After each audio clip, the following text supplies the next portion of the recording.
Hello, everyone. Welcome to another episode of Pi Before Dinner. This is Dr. Lou, your friendly neighborhood mathematics guru. I am so excited because I have a very special friend in the audience, in the studio today, Miss Lisa Betts-Lacroix. Am I saying it right, Lisa? Perfect. Oh, awesome, awesome. Nice to have you. You are on Pi Before Dinner Talking Math with Dr. Lou. Today's show is entitled Finding Your Voice, not just in mathematics, but finding your voice in life. And I'm so happy to have Ms. Betts-Lacroix here in the studio with me because I bumped into her on a new platform that I've just been addicted to. It's been flooding my own timeline on Facebook, TikTok.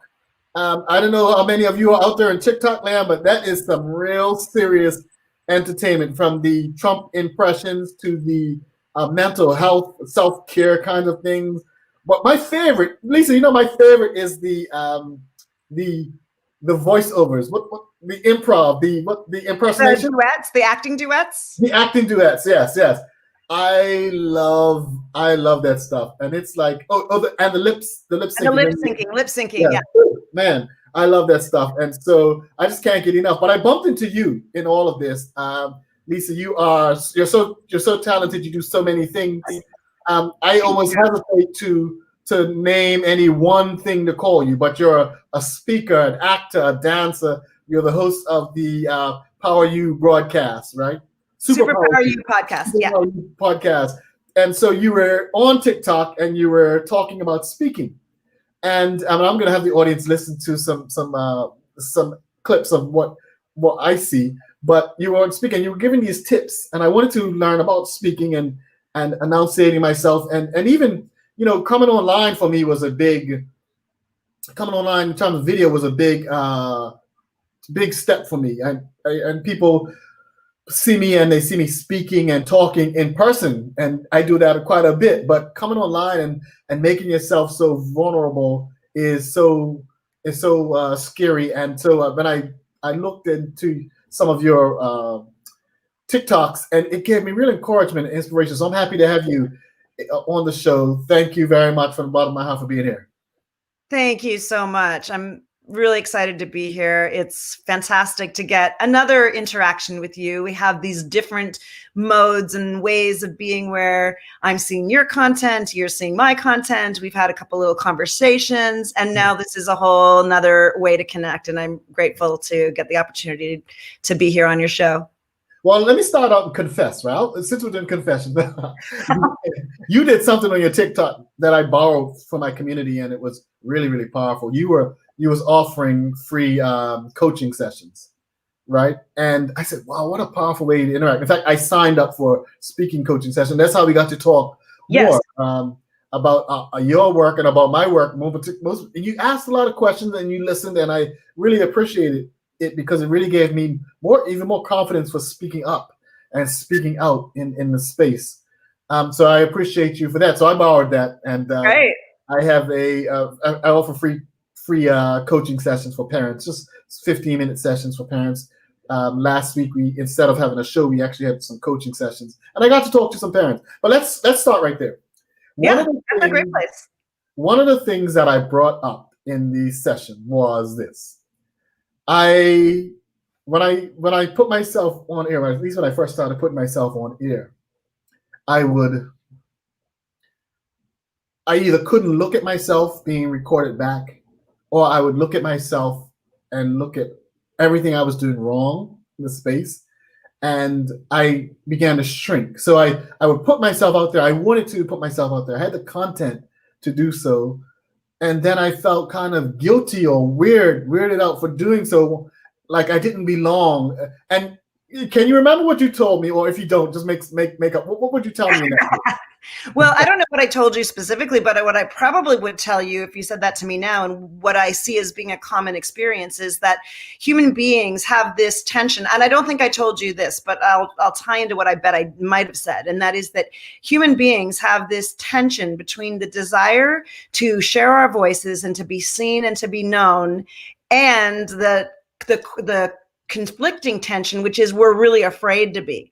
So every time we speak up and we show up and we share our voice and we tell our story, as much as we're wanting so badly to share what we know and what we have to offer the world, there's a part of us that feels so nervous or so fearful about the fact that it's not safe to show up, that we simultaneously contract. So as human beings, we have this ongoing tension between wanting to bring ourselves forward and be seen and known and being terrified to. And we're constantly walking this dance between not thinking we have enough to offer and feeling like we're being too much and too present in the world. And so I might have talked to you about the idea of a vulnerability hangover.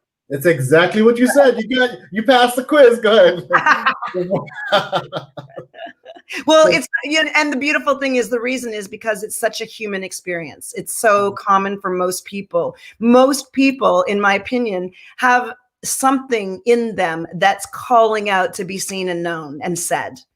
And we just really want to share it. And we're so afraid that we don't have enough. We don't have the right tools. We don't have enough information. We don't have enough degrees. We're not expert enough. Why should we say it? Who am I to say it? They should say it. Someone else is already saying it better. All this noise, but we still really want to be fully self-expressed. Listen, Lisa, you see, I told you this in the studio. I give a list of questions, and what my audience now are used to, but my guests always find out, the questions are just to make the guests feel better, because we tend to take one thing and go with it. But it's such, and Terry said it best just now in one of the comments, such a beautiful expression. And that's when I started to look at your TikToks and listen to your voice, your expression of your voice. That's what I got, right? I got from you the beautiful space and the idea that we are beautiful and we can express ourselves without shame and without clamor, without hesitancy. And it's not lost on me that in this time of COVID and the racial pandemics that we're facing right now, and this is a show that unapologetically caters to Black community as well, right? And we have lots of allies and Black folk who tune into this space.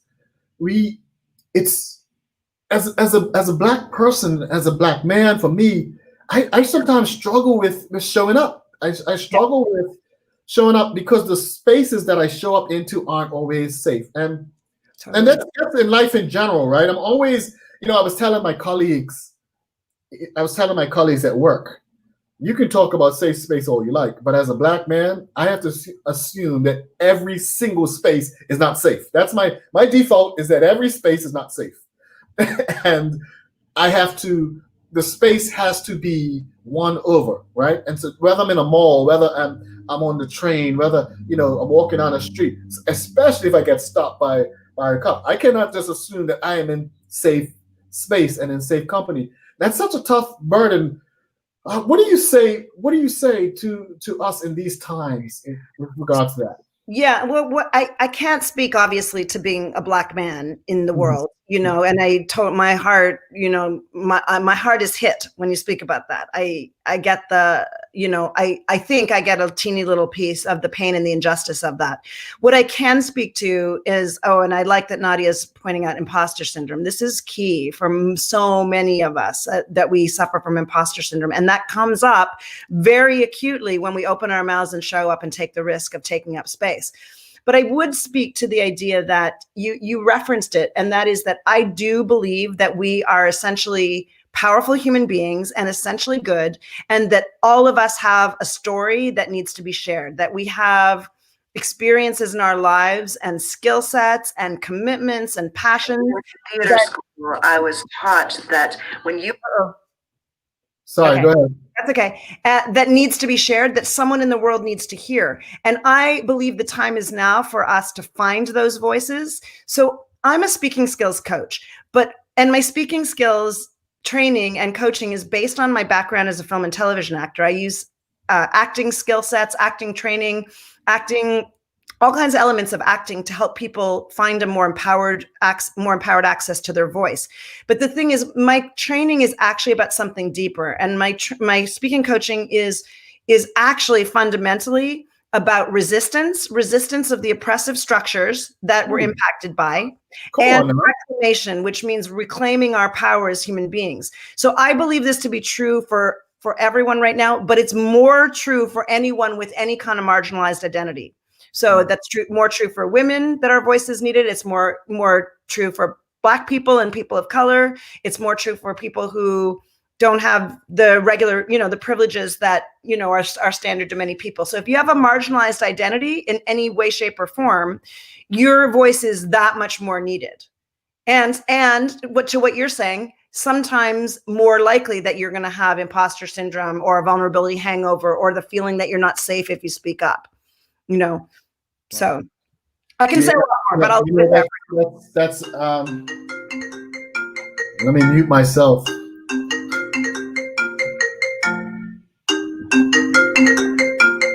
This is 2020. You get all sorts of interruptions, huh? So moving on. That's a very powerful thing. I love the encouragement as well. This is 2020. You're right, and people are learning to, or having to grapple with, how to show up in a space so differently, so non-traditionally. I mean, just think of schooling, right? We were in school buildings, and I was trained as a math educator, teacher, professor, researcher, that school took place in classrooms. Here comes COVID, and wait, now school happens anywhere else but these four walls and classrooms. It happens in people's homes. It happens in so many different ways, and it's turned my own professional space on edge. And how do we show up? How do we show up virtually when a kid's waking up and got pajamas on? And how does that,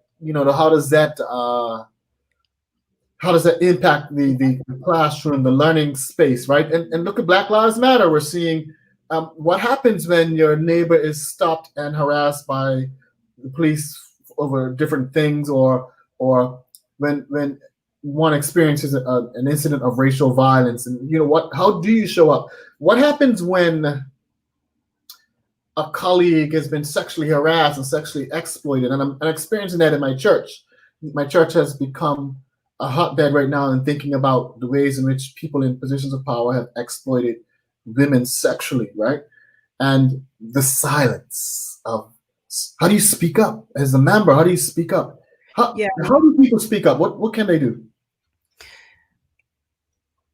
I think what you're raising is the challenge of, you're basically doubling down on what I've already said, which is that as human beings, just as human beings, we are afraid to raise our voices because we could be at risk. We could experience a smackdown. The basics are we might be disapproved of, but when you go deeper into it, which is what you're doing, is you're saying that it could be way worse than that. You could actually be in a very unsafe place.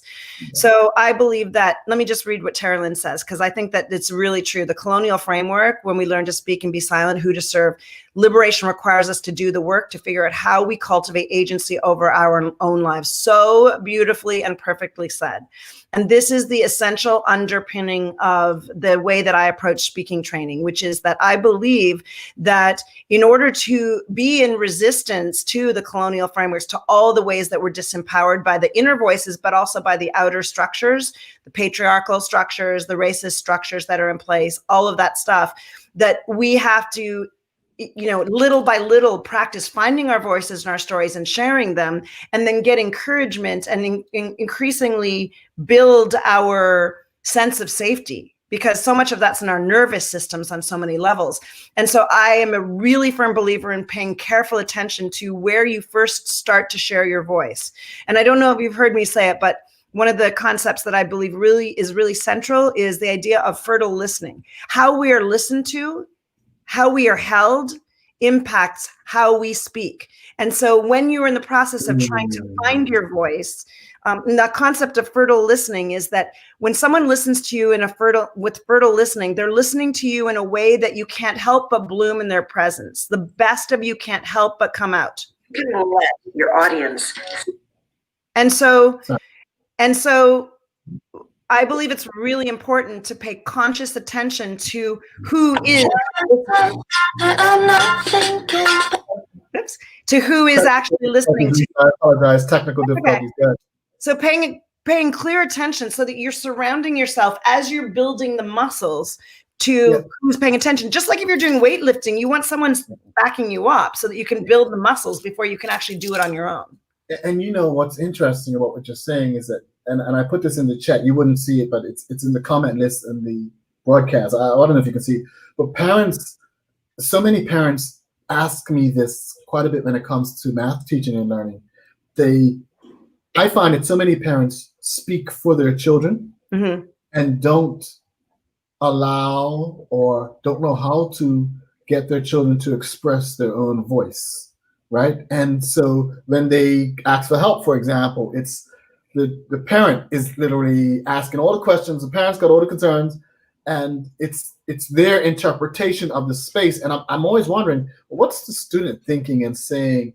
So, and the reason why this is important to me here is because I think these times have flipped the script when, in regards to, there are people speaking out who have never spoken out before. So we're wondering, how do I help people speak out? How do I exist with people speaking out in spaces where they haven't spoken out before? And this idea of people speak out where they bloom. They speak out where they feel safe. They speak out where they feel encouraged and loved. And that's a real powerful statement / indictment on, I guess, how we approach learning spaces, right? Totally. Absolutely. And, you know, you've already raised so many concepts that I could speak to, like as a parallel to teaching, to learning, to kids, to parenting, all those things. Like one of the things that you presenced is the idea of scaffolding, right? Is that hopefully parents are scaffolding their kids, just like teachers are hopefully scaffolding kids to get to the place where they can learn and integrate the information themselves.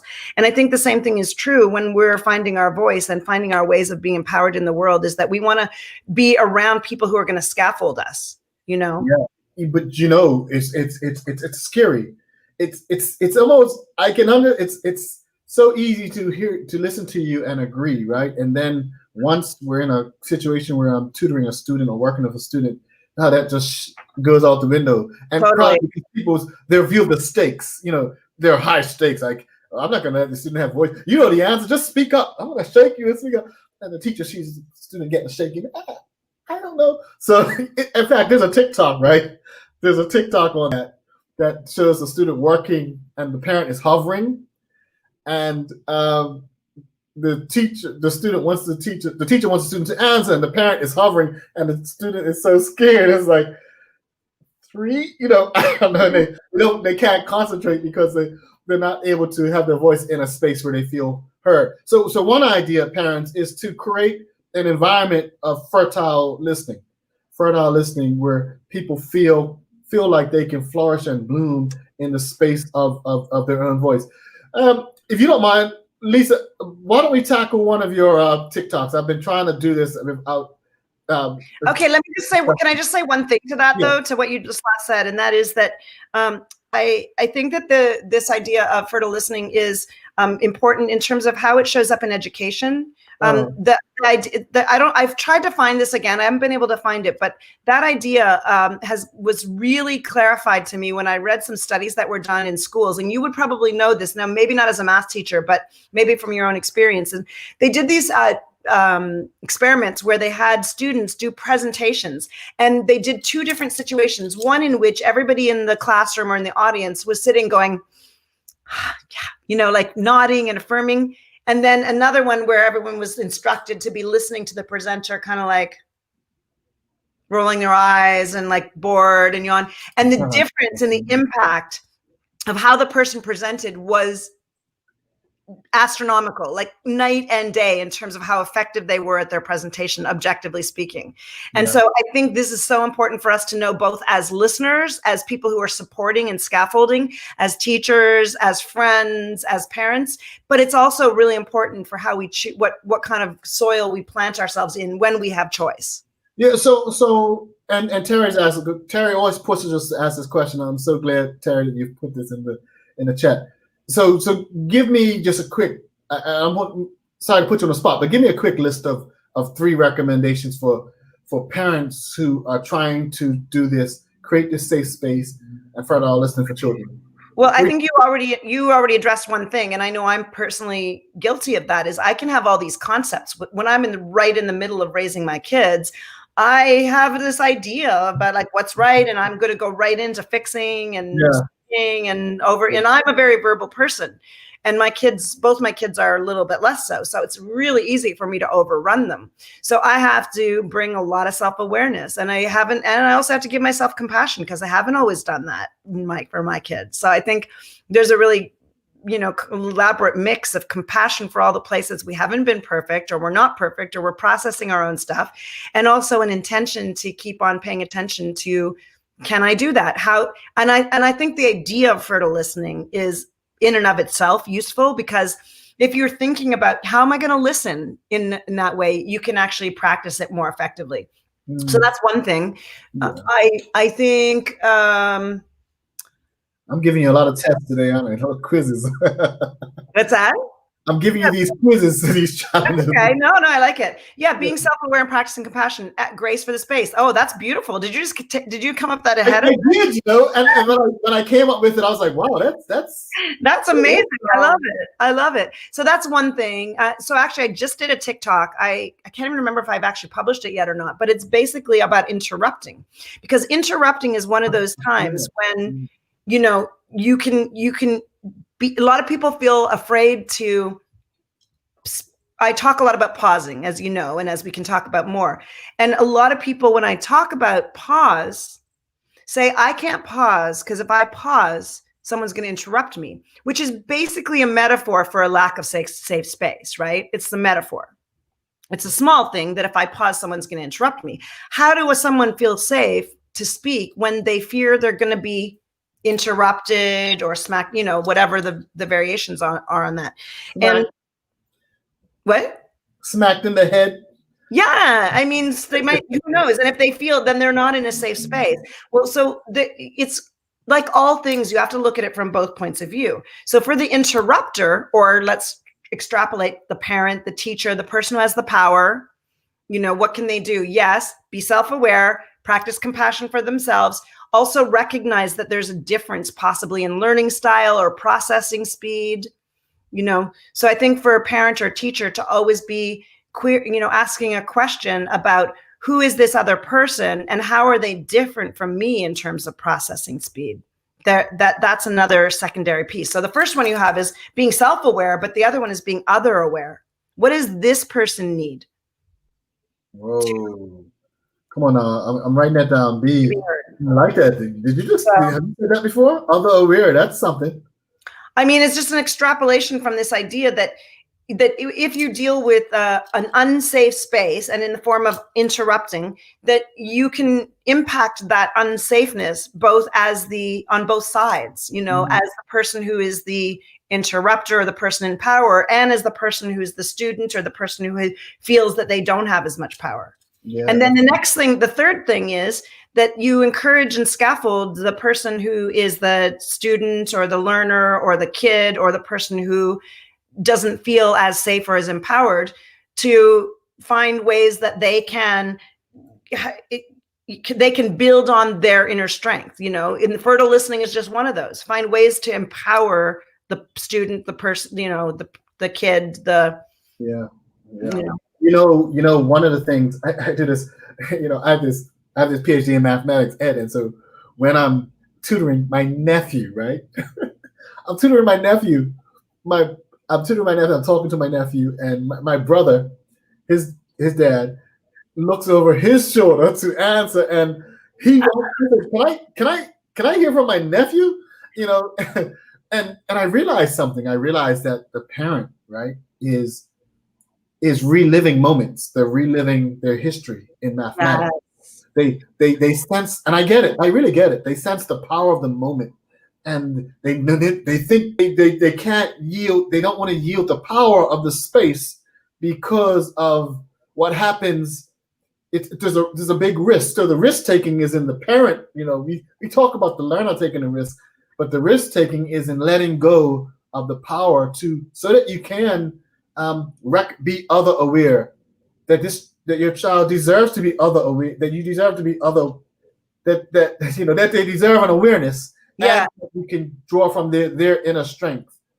I mean, you're I don't know if I'm extrapolating, if I'm jumping off on what you're saying and maybe misinterpreting it, but I get that what the scenario you're painting is that the parent has this idea, but that they feel more competent and they're making sure they feel that they know more, and that the kid, they want to make sure the kid is no, that's that too. But I'm saying that sometimes I get from parents that they sense the intensity of the moment, and they are more afraid of what it means for their child to get things wrong. So they take on this big burden and this pressure. So they steal the voice, right? And it becomes their problem. They either relive how they were doing in mathematics or how they didn't do well in learning. They relive and they bring that pressure to the space, and it doesn't allow them to recognize the voice that their young person has, because they're trying to speak for the entire family, trying to speak for me. If you're going to speak for me, it's got to be right. So I'm going to hover. And so much pressure and so much tension around that. Interestingly, in terms of math, I was really freed from that with my older kids specifically. My younger one's still younger, but the funny thing is that it was clear to me that my older kid had some math skill, even though they didn't think they liked math. Now they're about to graduate from college as a math major, and with the data science minor. And I think I mentioned to you before we recorded that I had terrible, terrible, terrible math anxiety. I had, and we can talk about mindset on that, right? Because math anxiety can be a metaphor for so many other things that we stop ourselves from. We could translate it to speaking too. Like how does what we're telling ourselves in our mind impact how we show up and how confident we feel about speaking? I mean, that's what we're talking about. That's what fertile listening is about. That's what fertile listening is, a way of scaffolding someone to feel their own confidence so that they can speak most effectively.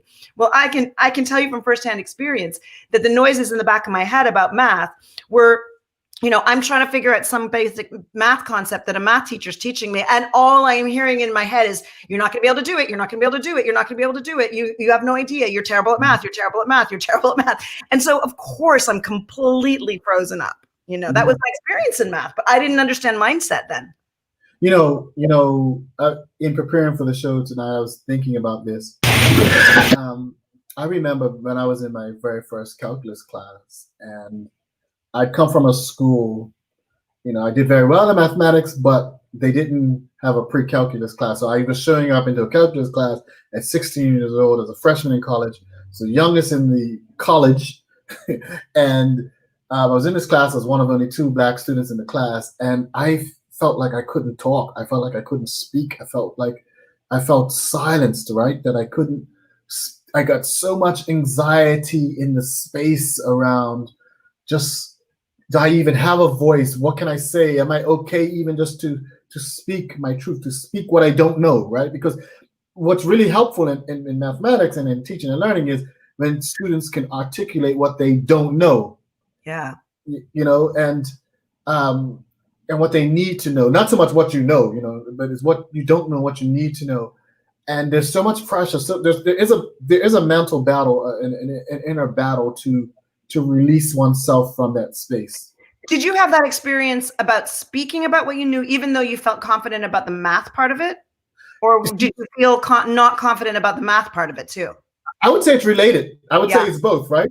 So because of the speaking, not feeling like you had the right to speak up, I second guessed, what I was even thinking about saying, and then you experience other people saying it. Yeah, that's what I was thinking and saying. So, it's not even valuing, and I find that with kids as well, right? I mean, they have these thoughts, but they don't want to express the thought, and they don't feel like the space is available for them to do it, even though they knew that. They knew So now we're right back to where we started, right? Which is that we have this desire to speak up and say, hey, I know the answer to that. But then there's this thing about, oh, I better not say it because maybe I'm going to be wrong. Like all the places like, ooh, I'm not safe. I might be wrong. I might be called out. I might be criticized. Someone might not like me. Someone might be jealous of me because I know it, right? Like all the ways that we keep ourselves right back.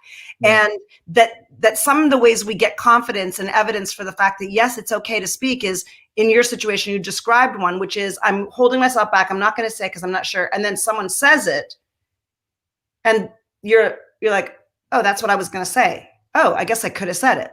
That's And right. that happens over and over again. And this was my experience when I was in my late 40s is I knew all this stuff about homeschooling because I ran a big homeschooling group and I would go to education conferences and I would think, why aren't they asking me to speak here? Because I know that. I'd hear people speak. I'd be like, yeah, of course.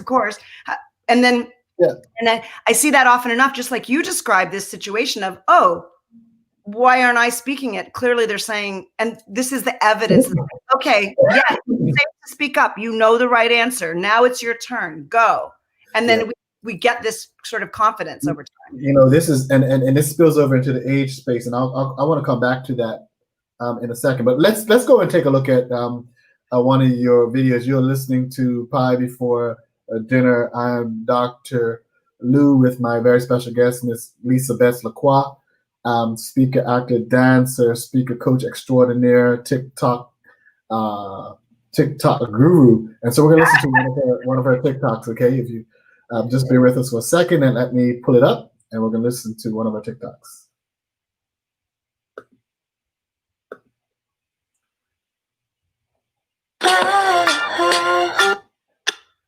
What I want, say what they want you to say. Like I can pretend that I don't wanna, and I'm afraid. Wishful drinking, tell myself that I'm not thinking about. What I want, say what they want you to say. So that's one. Let's listen to. I want to look at this other one as well. Lisa, let me stop the screen and show this other one. I didn't see that one go. It kind of lagged. I didn't see it go to the change. Did you see the red outfit one? Yeah, I did. So I didn't see it. What came up in that word, and audience, you can chime in what you saw from that TikTok. You know, TikTok videos are very short, so you know, they're very short, so you're gonna have to really tune in real quickly. But one of the words that I saw just in even that video was taking up space, not being afraid to take up space, not feeling, you know, and getting our young people to not be afraid to take up the space, right? We can show up to this space and do this work. Here's another one. I think this one is about speaking up as well. I want to just capture this as well.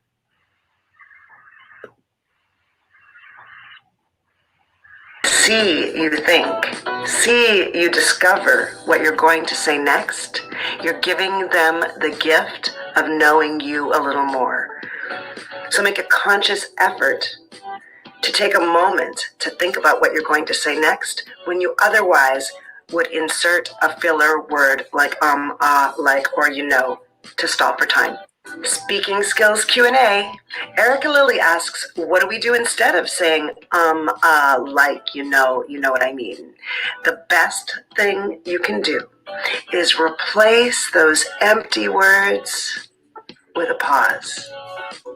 When I was in theater school, I was taught that when you can let your audience see you think, see you discover what you're going to say next, you're giving them the gift of knowing you a little more.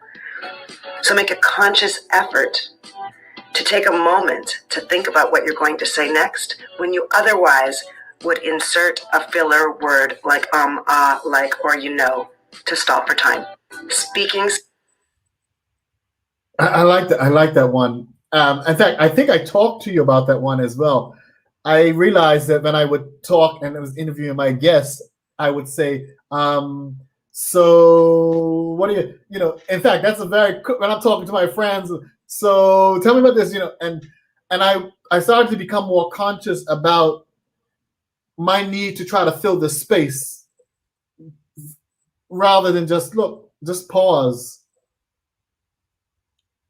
and let the audience feel. Nice. See what I did there? Yeah. Beautifully done. Yeah. So one thing I want to say to that, I think I'm really passionate about this piece. I get a lot of pushback from people on that they can't pause for the reasons I told you before. They feel they're going to be interrupted. But another one is that's the way I'm relatable. That's the way I connect with people. That's the way I'm just hanging out. And I agree. If you're hanging out with your friends and everything's casual, yeah, you add all that stuff in. But I believe the power, the option, the ability to not use filler words gives you access to a whole other range and way of speaking. And what I tell the people that I coach regularly is, it's not that I have anything against like, it's not like they're, dirty words or terrible or like there's anything morally wrong with them. It's that when you allow them just to infiltrate your language all the time, you lose the power of what happens if you meditate on, and it almost is like a meditation. Yeah. Of not putting them in. So it's not that having them there is the problem. It's that you lose the power of what it's like when you pay attention to not using them. Yeah, it's just say it. Just say what you mean and own it. You deserve to be in the space. Just say it. Don't reduce the power. Don't. I just did that. And that's why I usually bring this up, is because as soon as you start talking about it, usually people do it, and then they do exactly what you did. They're like, oh man, oops. Yeah. And that's why I say it doesn't matter. So there's nothing actually wrong with saying Yeah. So if you say great, no problem. You say whatever. It's that then you have the option to go back to. And what happens if I act? So I would almost think of it as leaving space rather than not saying empty words. Yeah. No, that's important. One of the things I was thinking about when I was thinking about the show, this idea of having students talk, having people talk, is a big issue for me. I get this every day with parents about, how do I get my child to talk? How do I talk? How do I show up? How do I speak out? Even with adults, how do I speak out? What do I say? It's not a math problem. It's a problem of it's something else, right? It's just not. This isn't really about math. It's about everything internal around what it means to be and feel safe and feel like you can show up in the space. That's it. But okay, Lou, can I pause for 1 second? I just want to note that you just flipped into a manner of speaking, and I'm going to guess you felt it right after when you just started speaking a second ago, right? And I guess that everybody that's listening to you felt it too, right? And this is the piece that's, why did you, I don't know, you changed something about your tone. You basically went to, and this is what when I coach people, it's what I want them to experience, and I will often model it because I believe mirror neurons are powerful. When you just modeled it now, which you did, and I want to bring attention to it, now we're in speaking skills mode, right? Yeah. Anybody watching, consciously or unconsciously, probably felt it. And when you model it, or if I model it, people can have a sense of that meditative aspect of it. That's also an empowered aspect. It's also a sense of I am valid. I am powerful, and I don't need to rush, and I don't need to fill in the spaces. And anybody watching will have a shift in their experience of listening to you. And Taryn's saying it's about power control. You have to give them safe space. So I'm going to say that I think that is absolutely true. But I think when you do what you just did, then you give people an experience of what that's like in a way that they can also do. Someone says, it's like you were in the zone. That's exactly it. That is exactly it. Yeah, no, I did feel it. And you know what it was? I just did it again, and I couldn't help myself doing it just now. I stopped worrying about how the user might judge me, per se. I went deep inside the moment. That's it. I went deep inside the moment, and I really want the person to experience what I'm actually feeling as I say it. Exactly. That's why I tell people it's like a meditation. Yeah, I can. Because you can feel it almost like a meditation, right? Oh, yeah, yeah. When you flip into it. Yeah. Yeah. And it felt like the room went quiet. Like Exactly. the internet went quiet just now. Exactly it. And then, it's so exactly it. And I believe that when you go to that place of quiet, you have all the power. You are owning the space when you do that. And what I love that you're presencing, and actually this is the content that you were speaking, is that that's the underlying issue. That you are valid to take up that space. Yeah. And I believe that one begets the other, that the more you practice speaking like that, the more you believe that you have the right to take up that space. Well, I feel so humbled to be learning this from you. I thank you, Lisa. If you don't mind, in the private chat, just put your contact info. Someone has asked for that contact info, and I'll. In fact, if you put in the comment, if you put in the comments, we can put it on the screen if you like. I mean, here's my website. I don't know what exactly they're looking for, but I mean, there's my website is Lisa BL. Oops. I'm going to put your TikTok online as well, if you don't mind. Yeah, lisabl.com. That's my website. And then my TikTok is, here, I can do it here. It's Lisa_Lacroix, which is just part of my name. Yeah, I have your TikTok. My whole name there. That's my TikTok. Yep. Yeah. And my email is lisa@lisabl.com. Yeah. These are the most fascinating TikToks. You were one of my first people that I've followed. You're one of my favorites for sure, because you are so authentic in the space, and I think my audience senses that and sees that, and my audience desires authenticity as well. You're making me think. When I think about how I encourage people to show up for mathematics, right? Show up for their own ideas and what they know about mathematics, what they don't know, whether it's children or adults, that I have to step away from this idea of looking at this as a math problem, because we're not good at it. As math folks, we're not good at getting people to share.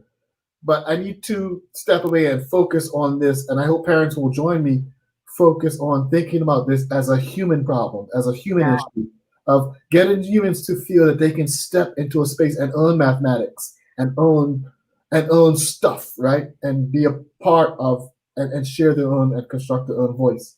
So that's one big takeaway for me. Yeah, I mean, the thing that I would draw a line between is this idea of how, like, I mean, when we had that shift, you had that shift, I felt it. And then I'm suddenly in a place that feels dropped in.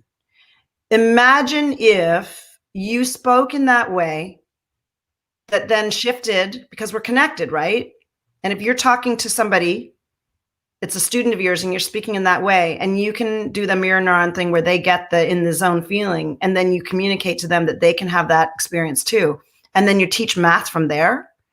What are the chances of them sinking into understanding it are so much better? That's one piece. And then the other piece is, in the same way that I teach speaking skills as a decolonization, as a reclamation of power, obviously math is an area in which that there's such an opportunity for you doing that too. And if you are presenting it as that way, wow, that just deepens it so much. So you see, our worlds are connected. I do certainly believe in the decolonization of mathematics. One of the things I put on my Twitter space just recently was, we are all workers and doers and creators of math. And I was trying to explain a space without using the terms mathematician or math educators. And I said to my audience, why do we have such a reliance on those, on that group of people, as if it was some royal caste system, like kings and queens? Is mathematics something bigger than just having to rely on mathematicians? Do we have a part to play? Are we a part of this space called mathematics? I mean, that is the essence that's the essence of all of our structures that disempower us, is that someone else knows more, someone else has more power. Yeah.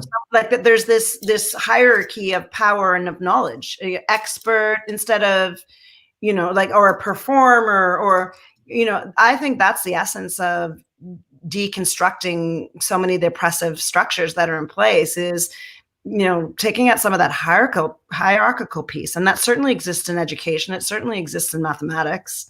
It exists everywhere. So I think the practice of the deconstructing and the decolonizing is like here for all of us to do in all the ways, Yeah. You are listening to Pi Before Dinner. We are talking to the phenomenal Lisa Betts-Lacroix, speaker, dancer, actor, aging so gracefully. Lisa, let's leave off with this one space. And you have used this term that I love. And I said this backstage, and I'll say it here. I grew up my beard just for you. Yeah. I don't grow really full beards, but I certainly grow, and you can see it's a lot of gray in it. You are unapologetically gray. You talk about so many things, right? But you talk about aging gracefully. Tell me about that journey and how you've come to embrace your age and embrace the space in your life as if you speak as if you have been creating and being this powerfully, as if this was day one. You're in day. I don't know if you give out your age. I'm 55. Right, you speak as powerfully as at 55, as fresh and as new at 55, as if you were 25. Oh, thank you. Where does this come from, and what's your message around aging gracefully? Oh, wow. It's a pretty central part of my message in recent years. And first of all, I love the language you're using, unapologetically gray. And what was the other one you said? Aging gracefully. Aging gracefully. I like those. Those aren't actually the exact terms I use. I actually use openly gray because I like the takeoff. Gray, yes. That's what I use that because I like the play on the words, openly gay.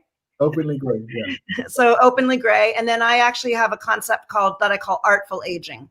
And artful aging has 4 basic pillars to it. And how I came to it was I spent 20 years primarily focusing on my kids, homeschooling them. I did all the unpaid work in my family. I started communities. I started parenting communities. I started a big homeschooling community for people who were homeschooling kids for academic and intellectual reasons who weren't getting their needs met, 350 families in our group. And I did everything that was supporting the collective. Mm-hmm. And when my kids started getting older, my oldest one hit the 14, 15 year age, I saw myself, because I'd been so involved in their lives, being this parent. How am I going to not be that parent you described, where I'm so focused on my kids that I don't know how to let go. And so I decided that I needed something else. At that time and I do have a TikTok on that, the one that's called Life Chapters, I think, about how I was a homeschooling parent. I have a couple other ones where I talk about the fact there were 8 years where I didn't wear earrings or makeup or almost brush my hair because I didn't really think I mattered. I didn't really think of myself. But then as my kids got older, I discovered ballroom dancing. And I fell in love with ballroom dancing when I was about 49, and I got really into it. And I would occasionally post pictures of my videos of my dancing, and my friends would all say, "Oh, it's so inspiring." And I would totally diminish it. I'd be like, "Nah, I'm just an amateur. It's no big deal." No, kind of like, oh, total vulnerability hangover showing my dancing videos, because I know professionals and I know what professionals are like. And I know that, relatively speaking, my dancing's not great. But my friends, they didn't see it from that point of view. They saw it from, they don't dance. Oh. Like, wow. And so I kept hearing this story over and over again. And I had been a film and television actor, and I rediscovered this idea, this part of myself that I thought was, oh, this is all old news. I was a performer, but I never spoke about the fact that I was a film and television actor. I was a mom, and I figured, nobody wants to hear about the fact that I used to be an actor. And so I didn't even talk about it. And I kept having this experience over and over again, that I have all this knowledge and this life experience and this exciting periods of my life that no one ever hears about because I think it's not interesting or relevant anymore. And so I had that experience that we talked about earlier, which is I have this desire to be expressed. I have all this stuff. I'm actually a performer, but I'm pretending to just be a mom and nothing else, Mm-hmm. And so through the process of feeling this calling out from myself more to speak, to perform, I recognized that, what I call my lily pads, and we can talk about that. The places where there are 3 things that are true for me. I have a background as a performer. I'm a dancer. I started dancing late. I might never be an amazing dance performer because I started 30 or 40 years later than most amazing performers, but I can be a really amazing dancer in their 50s who started in their 50s. And I'm probably one of the few dancers in their 50s who also can speak because I have a background as an actor. And, so I started seeing all these overlaps and started to claim it and say, okay, I guess my message is going to be about aging. And so I spent about 8 months working on a keynote talk called, oh, thanks, Shelley. I started working on a keynote talk called Rebranding Aging because I saw that is another marginalized community. Yeah. And I had the concept because I had this 350 family group of amazingly intelligent, mostly women who had put their careers on hold. They were lawyers, accountants, doctors, all these things, academics, and they put their careers on hold to homeschool and raise their kids for 15 or 20 years. And I came to the conclusion that women over 50 are one of the most underutilized and most acknowledged sources of empowerment. Like, we're an underused resource. And so I realized that partly we're an underused resource because we are marginalized and that we live in a culture that says once you're a certain age, you're irrelevant. And so I realized that this is a calling I have to speak out to this particular marginalized community that is women over 50, so that we can change the story of what it means to age. So that's a pretty brief tour about how it came about and why I'm passionate about it. No, I believe, that's such a powerful message. In fact, in the last 24 hours, I was speaking to 2 of my friends, one a woman, one a gentleman, who they were questioning their own worth to the space because of their age. I'm getting too old. One was maybe about 47. The other was like, I'm 45. And they were having this anxiety around, look, I don't know, my life, and I'm alone, I'm this and I'm that. And they were just going on they were in this cycle of just negative thoughts, telling themselves everything they hadn't done or needed to do or wanted to do.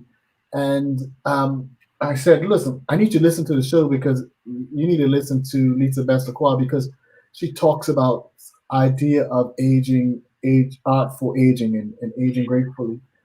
It's not surprising they feel that way. The reason they feel that way is because that's the cultural narrative. That's the cultural narrative we've lived under for decades. And because many of us, and I'll tell you that when I started speaking about rebranding aging and about artful aging, the people who the topic resonated with most, well, not most, but definitely surprisingly, was women in their mid 30s to late 30s, because they could feel it coming. They know it. And so it's a message that speaks to many people. Like, it's a real thing. We actually live in a culture that says you are not relevant. And it's true for men to some degree, but it's much more true for women. Yeah. No, I can imagine. I mean, I think even when I look at my own life, I still see the best as being yet to come, right? I mean, I'm not even operating all cylinders. Don't take that the wrong way, but I'm just, I'm not even at my full potential. And so, our best is yet to come. We're always capable of creating our best right now. It's not, we don't have an expiry date. Our talents, our ideas, our voice doesn't have an expiry date. That is true. That's such a great message to take with us. But there's a counterpoint to that I think really needs to be addressed, and that is that. So one of there's 4 pillars to artful aging, but one of them is, because it needs to be also said that we can optimize and how this came to me, how I came up with this piece of it, is that I was out there talking about this story of like starting dancing when I was 49. I won a world title in my age category when I was 51. And I was on stages, I was performing, and I'm talking about we can change agents. We can change the narrative on aging. And then my mom died. And then my husband decided he was wanting something different in his life. And I didn't see that coming. And then I needed to get a hip replacement. So I had to stop dancing. And then my dance partner, I had all these losses. And so I'm out there talking. I'm like, Lisa, how are you going to get up on this stage and talk about, aging is great, when the reality is that sometimes there is another piece, and that's when I brought in the piece of gracious acceptance. So we can optimize all we want, everything that we have right now, we can optimize, make the best of it. We can be reinventing ourselves all the time, recreating new stories for ourselves. We can be rebranding, which means talking about changing the narrative out in the world. That means showing up, taking up space, speaking out. And ultimately, you cannot get through your 50s or 60s without things that you would not have chosen, without loss, without grief, without pain, without your body changing, without some heartbreak, without your kids leaving and suddenly having an empty nest. You can't get through it. So there's another part to artful aging that is gracious acceptance, and they don't exist separate from each other. There's optimization and changing the story and gracious acceptance, and they have to both be part of the equation. I'm just writing those down. Wow, that's you're right. This, just so I feel like these are brand new words for me, and particularly in COVID, this idea of grace, right? I'm just historically and notoriously so hard on myself, and it's taught me to accept these times. It taught me to practice more grace with myself, Yeah. And this is so humbling. This idea that you share around one of the keys to artful aging is gracious acceptance, right? Optimizing the moment now and changing this in the whole narrative, yeah, but gracious acceptance for who you are and what you are. And it's not one or the other; it's both. Yeah. Mm-hmm. Powerful. Lisa, so somebody earlier said that they recognized they were in their 30s and they recognized that, and I think that's I'm happy to hear that, because this message isn't just for people who are over 50; it's for all of us, because we're all impacted. Just like is the case for any time there's somebody is limited, whether it's women being limited by the patriarchy or, Black people being impacted by racism. It's like we're all impacted by the structure. So it's not just people over 50 that are impacted by ageism. It's the people coming up too, because we're all apart. We're all connected, Yeah. It's interesting, and how we accept we have two folks running for president who are up near 80, right? And so some of the rules skip for different kinds of people and groups of people, and yet we're 40 and 50, and we're struggling with ideas of acceptance. It's such a powerful conundrum. Thank you, Terry, for saying that this is the most authentic and refreshing show. Thank you. The show is growing. I mean, our first earrings during the pandemic we're just growth series, but we're just really growing, and thank you for your patience. I've learned a lesson today about the authentic and the authentic voice, and that's such a powerful takeaway. Ray says, one more statement from Ray: especially if you're not married, yes, Ray, or don't have kids, it becomes a stigma even in your late 30s. And even Ray, I go to church, and this is the thing at my church, right? Even churches, my church culture was just made for people who are married, and so married from families that were intact, not necessarily families of divorce or families that look different. And so you're right, so we have to even go against the grain of those kinds of things in the culture. One of our users says, I love the idea of having grace with ourselves. We're too hard on ourselves, and we don't recognize that we're doing our absolute best. I hope that people can see this show for what it's worth, and that we're talking about life, and we're talking about you, and really we're talking about math as well, but it's so much more. It's not just finding answers on a piece of paper, but there's so many things that we need so we can optimize our best lives. The comments are rolling in. Listen, folks, do me a favor. You're listening to Pi Before Dinner, Talking Math with Dr. Lou. I have with me the Lisa Betts-Lacroix, singer, dancer, actor, coach, world champion. You didn't mention that. You read that you were world champion as well. I like everybody. I'm like, no. Yeah. I mean, how many hands up? All the world champions in the audience. Right. So just one of them. So no, that's pretty powerful. So you're listening to Pi Before Dinner, where you have the pleasure of having powerful, authentic guests like you. We enjoy this. Listen, folks, visit our website, pibeforedinner.com. You can take a look at all the resources that we have available. You can look at all the shows that we've taped, recorded through our Facebook space. We are now broadcasting to YouTube Live as well, so you can go and check out the YouTube. I'll put up a link as well on the site for that. So we're so thankful for having you, Lisa. Thank you very, very much for being on board. I'm so excited that you could be a part. I hope you could come back sometime and we can talk some more and talk more about your lily pad. We didn't get into that, but that's also such a very important and such a powerful part of the kind of things that you do. And so we're thankful for that as well. Thank you, Lisa, for being a part of the show. Thank you. Guys, do me a favor, go and share. Just share the link to the show, post this to your profile, and so that people can watch, particularly those who come after you who are not live. You've been listening to Pi Before Dinner. This is Dr. Lou. We'll see you next week with another exciting episode.